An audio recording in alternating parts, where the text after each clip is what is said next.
انسان بھی وسوسے ڈالتا ہے. انسانوں کے وسوسے بظاہر تو بعض اوقات یوں لگتا ہے کہ شیطانوں سے بھی زیادہ ہوتے ہیں، اس لیے کہ شیطان کا وسوسہ آتا ہے چلا جاتا ہے. انسانوں کا وسوسہ جو ایک مرتبہ آ گیا تو جانا بڑا مشکل ہے. کیسے؟ کسی عورت کو جا کے بول دیا نا، یار تمہارے میاں کو میرے باتیں کرتے سنا کسی سے، چلے جی. اور یا میاں کو بول دیا تمہاری بیوی فون پہ باتیں کرتی کسی سے.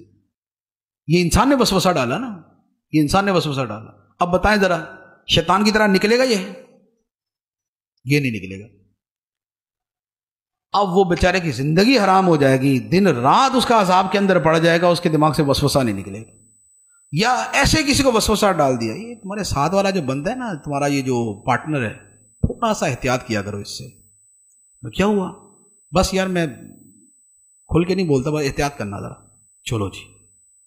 اب آپ 100% یقینی ہے کہ ان کی پارٹنرشپ تو ٹوٹی. کیوں؟ اس لیے کہ اگر جن وسوسہ ڈالتا تو نکل بھی جاتا، اس کا وسوسہ کمزور ہوتا ہے. یہ ڈالا انسان نے، یہ نہیں دل سے نکلے گا. اب ہر شے میں تھوڑا شروع ہو جائے، ہاں یار یہ اس وقت اس نے ایسی بات کہی تھی، اس وقت یہ اس نے کہا تھا، فلاں جگہ یہ بات ہوئی تھی، ہاں کچھ تو ہوا تھا. ٹھیک. اسی طرح یہ ایک دو چار اور بندے ہیں جن کو ہمیشہ ہی وسوسہ ہوتا ہے. ایک داماد ایک بہنوئی ہمیشہ وسوسے میں ہوتے ہیں کہ جو میں گیا تھا تو سب نے جنا کھڑے ہو کے سلوٹ نہیں مارا تھا، تو اس کا مطلب یہ ہوا کہ میری عزت ہی نہیں ہے ان کے دل میں.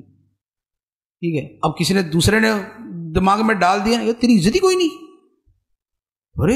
ارے میں جاتا ہوں تو ایسے ہو جاتا ہے، تو گیا کچھ بھی نہیں ہوا.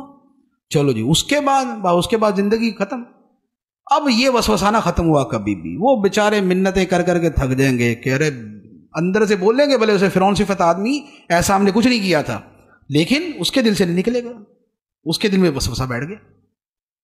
یہ ہے انسانوں کے وسوسے.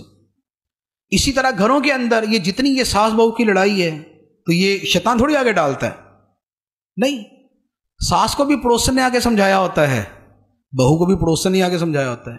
یہ ہے من الجنۃ والناس، کہ جنوں اور انسانوں سے وسوسے آتے ہیں، گھر برباد ہو جاتے ہیں، لڑائیاں، تباہیاں، بربادیاں، جدائیاں، دوریاں سب ہو جاتی ہیں.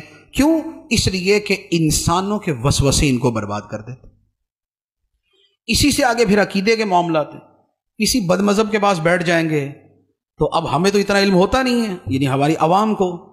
اب اس نے ایسی چھوٹی موٹی بات کر دی، دماغ کے اندر وسوسہ ڈال دیا. پھر اس کے بعد فیس بک ہے، ٹی وی ہے، شوز ہیں، ڈرامے ہیں اور اس طرح کی چیزیں ہیں. اب وہاں پر جو ہے وہ نئے سے نئے جدت پسند، نئے مجتہدین، نئے مسائل نکالنے والے وہ آ کے کچھ بول دیں گے تو لوگ تو پہلے ہی جو ہے نا وہ چاہ رہے ہوتے ہیں کہ وہ مسئلہ پتہ چلے کہ جو نفس کے قریب ہو. یار پردہ کو اتنا بھی ضروری نہیں ہے، آنکھ کا پردہ ہونا چاہیے، دل کا پردہ ہونا چاہیے. تو بس اس کے بعد پھر یہ نفس کو زیادہ پسند آتا ہے تو پھر اس کے پیچھے لگ جاتے ہیں. اب خواہ وہ اسکول میں یا کالج میں پڑھانے والا استاد یا پروفیسر ہو، یا وہ یونیورسٹی کا چانسلر ہو، خواہ وہ وسوسے ڈالے، یا کوئی افسر وسوسے میں ڈالے، یا کوئی ڈاکٹر وسوسے میں ڈالے، یا کوئی علامہ صاحب ڈال دے، یا کوئی کسی بھی کیٹیگری کا آدمی ہے کہ جو سوٹڈ بوٹڈ ہو کے کسی بھی چینل پہ بیٹھ گیا اور اس کے بعد اس نے جو سمجھانا تھا سمجھا دیا. اب اس نے جو الذی یوسوس کا کردار ادا کیا، اب اس کے بعد وہ وسوسہ نکلنا بڑا مشکل ہے. اب بولے یار کہاں چینل پہ بیٹھا ہوا، کہاں فیضان بسم اللہ کا امام، تو اب تقابل پھر یوں کریں گے اس کا. تو اب وہ بھلے وہ وہاں بیٹھنے والے کو جو ہے نا اس کو بیچارے کو رگڑ کے پالش کر کے اس کو بٹھایا ہوتا ہے، میک اپ کر کے اس کا، لیکن وہ جسٹ وہی ہے کہ وے آف ٹاک جو ہے وہ ڈیلیوری میتھڈ جو اس کا ہے وہ پسند آ جاتا ہے تو اس کے وسوسے میں پڑ جاتے ہیں. تو فرمایا کہ تم کہو میں پناہ لیتا ہوں لوگوں کے رب کی، لوگوں کے بادشاہ کی، لوگوں کے معبود کی، اس کے شر سے جو وسوسہ ڈالے اور جو وسوسہ ڈال کے تیزی سے چھپ جانے والا ہے. وہ جو وسوسہ ڈالتے ہیں لوگوں کے سینوں میں، جنوں میں سے بھی ہوتا ہے، انسانوں میں سے بھی